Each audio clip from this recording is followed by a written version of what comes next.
Hola, hola amigos de YouTube, bienvenidos a nuestro canal Juventud Nacional Activa y Proactiva 1. Espero que estén muy bien. Amigos, hoy vamos a hablar sobre una noticia importante, muy importante para el mundo y especialmente para Venezuela.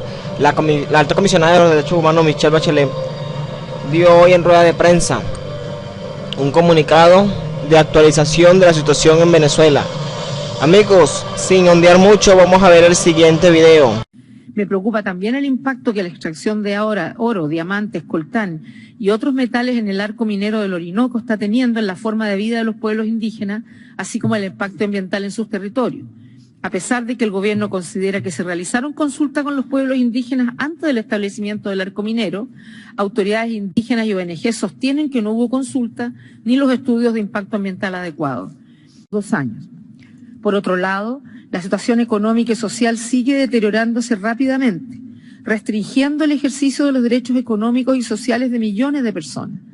La economía atraviesa lo que podría ser el episodio hiperinflacionario más agudo que haya experimentado la región, afectando la capacidad de compra de alimentos básicos, medicamentos y otros bienes esenciales. Al día de hoy, el salario mínimo equivale a $2 mensuales, en comparación con los $7 en junio. Así, una familia necesita percibir el equivalente a 41 salarios mínimos mensuales para poder cubrir la canasta básica alimentaria. La dolarización de facto de varios sectores de la economía está exacerbando las desigualdades. Los servicios públicos han seguido presentando fallas graves y recurrentes con especial intensidad en el estado Zulia. El desabastecimiento de combustible fuera de Caracas ha agravado la situación. En este contexto, el 8 de agosto pasado, expresé mi preocupación por el impacto potencialmente severo en los derechos humanos del nuevo conjunto de sanciones impuestas por el gobierno de los Estados Unidos de América. Pese a las excepciones contempladas en las últimas sanciones en el área de asistencia humanitaria, el escrutinio estricto, es decir, overcompliance del sector financiero, la reducción de los ingresos públicos y la caída en la producción petrolera está ya teniendo un fuerte impacto en los programas sociales y en la población en general. Todo esto contribuye a agravar la situación humanitaria y el éxodo de personas venezolanas. Persisten serios obstáculos en la disponibilidad y accesibilidad económica a los alimentos. Por ejemplo, Cáritas registró un 35% de desnutrición crónica en los niños y niñas menores de 5 años atendidos en junio de este año en las zonas más pobres de 18 estados, y la difteria. Mi oficina siguió documentando casos de posibles ejecuciones extrajudiciales cometidas por miembros de las Fuerzas de Acción Especiales de la Policía Nacional, conocidas como FAES, en algunos barrios del país. Tan solo en el pasado mes de julio, la organización no gubernamental Monitor de Víctimas identificó 57 nuevos casos de presuntas ejecuciones cometidas por miembros de FAES en Caracas. Los casos documentados muestran el mismo patrón identificado en mi informe de junio, y revelan la ausencia de mecanismos eficaces para proteger a los testigos y familiares de las víctimas, quienes en su mayoría son mujeres. Mi oficina no ha recibido información sobre medidas para implementar la recomendación del informe sobre la disolución de las FAES y prevenir la posible comisión de ejecuciones extrajudiciales. Por el contrario, las FAES han recibido apoyo al más alto nivel del gobierno. Según información recibida recientemente del Ministerio Público, de agosto del 2017 a mayo del 2019, se condenaron a 104 miembros de fuerzas de seguridad por violación a los derechos humanos. Mi oficina espera información detallada sobre el tipo de violación a los derechos humanos, la adscripción institucional de los funcionarios y el perfil de las víctimas. En el mes de julio, el Tribunal Supremo de Justicia ratificó la condena en contra de un miembro de los Servicios Bolivarianos de Inteligencia Nacional, SEBIN, por el homicidio de Basilda Acosta, quien murió de un disparo en la cabeza en las protestas antigubernamentales de 2014. Asimismo, se capturó en España a uno de los presuntos responsables de la muerte de Orlando Figuera, a quien prendieron fuego los manifestantes en manifestaciones convocadas por la oposición en el 2017. Yo llamo a las autoridades de justicia a agilizar las investigaciones y procesos penales de todos los casos de muerte en el contexto de protesta.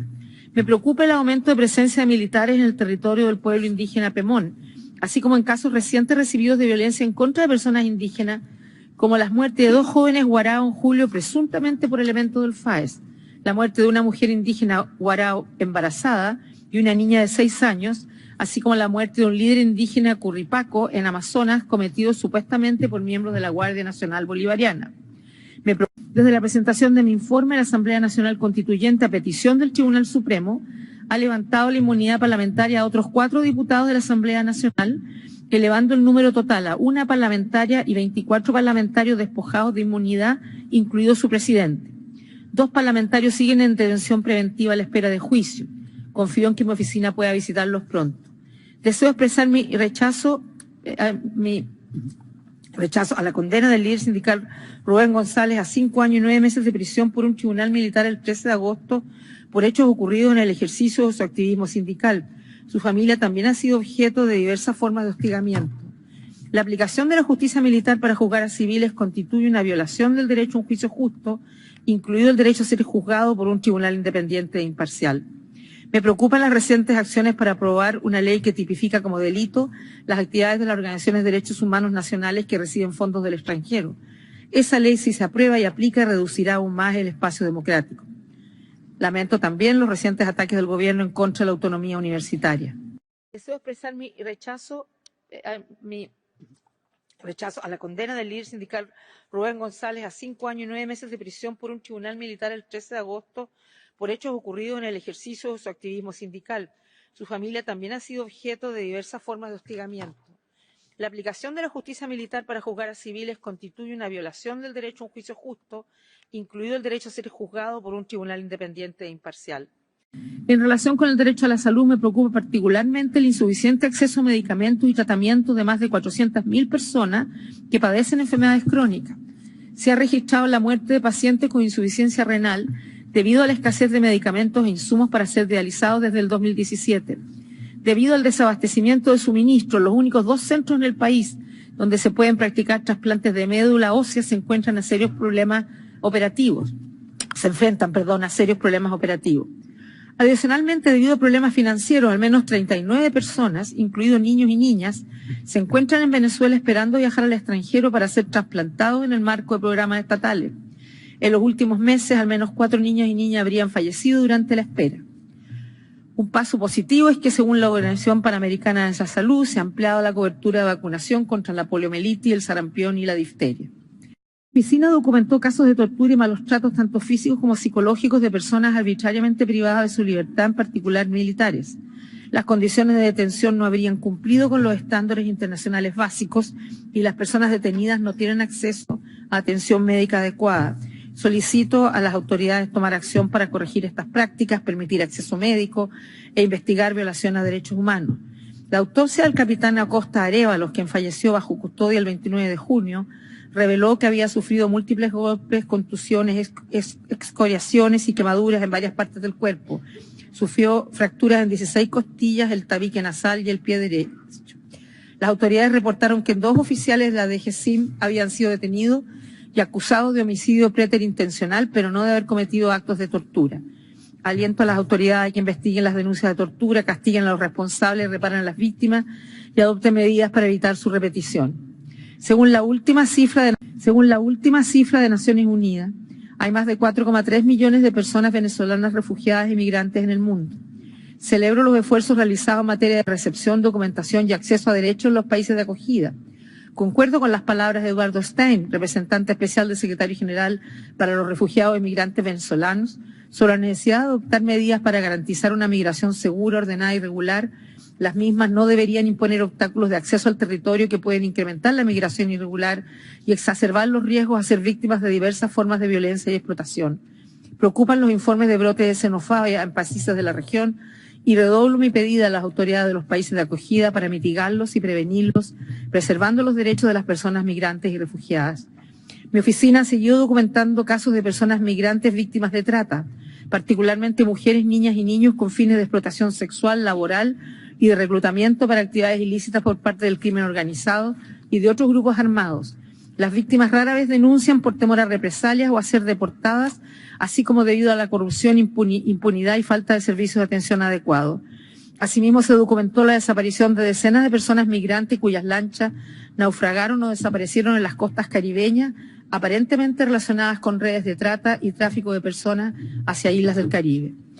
Bueno amigos, como vieron en el video, la alta comisionada de los derechos humanos, Michelle Bachelet, dice que en Venezuela todavía sigue la faja. Acuérdense que ella le dio la recomendación al usurpador Nicolás Maduro para que disolviera la FAE. También, amigos, dice que el salario mínimo es de $2, lo cual es muy cierto. También reconoce que el arco minero está dañando a nuestros pueblos indígenas y hay contaminación ambiental. También hay que reconocer, amigos, que el pueblo de Venezuela, bueno, ha pasado por una crisis política y social, que incluso ya la reconoce en su informe. Y también, amigos, habla sobre la situación de Estados Unidos, sobre las sanciones de Estados Unidos que han golpeado duramente a Venezuela. Ya eso quedará bajo el criterio del venezolano. Si las sanciones de Estados Unidos nos han golpeado, yo pienso, amigos, que se debe ser imparcial, y yo pienso que sí han golpeado mucho a Venezuela las sanciones de Estados Unidos, pero pensemos también que es para un bienestar en Venezuela, para hacerle presión al dictador Nicolás Maduro. También es importante acotar que la alta comisionada de los derechos humanos acotó que sus representantes en Venezuela se van a reunir con los diputados que están presos en la cárcel militar de Ramo Verde y van a darle opinión, a ver su opinión sobre la crisis que está pasando en Venezuela y averiguar por qué están ellos ciertamente privados de libertad y otros afuera, pero sin inmunidad parlamentaria, porque le levantaron la inmunidad parlamentaria y lo sacaron del Parlamento. Eso también había que averiguarlo. Le hago un llamado a la señora Michelle Bachelet y al secretario general Antonio Guterres. ¿Qué estamos esperando? Ya Venezuela ha vivido mucho, ya Venezuela ha pasado muchas cosas. ¿Qué estamos esperando para actuar, señora Michelle Bachelet? Y al presidente Juan Guaidó, fuerzas, que muy pronto vamos a salir de esto. Y presidente Juan Guaidó, si le ha ponido un grano de arena, póngale 2, porque los venezolanos ya no aguantan. Necesitamos la intervención militar, señores. Necesitamos sacar al dictador, necesitamos sacar al genocida de Nicolás Maduro y el grupo criminal de su gobierno. Y a todos los venezolanos, desde aquí, desde mi canal, mucha fuerza, que vienen cosas muy buenas. Amigos, entonces les invito a que se suscriban a nuestro canal, que le den a la campanita para que activen las notificaciones y nos dejen en los comentarios qué les parece esta noticia. Y bueno, señores, será hasta una próxima emisión de la noticia. Hasta luego.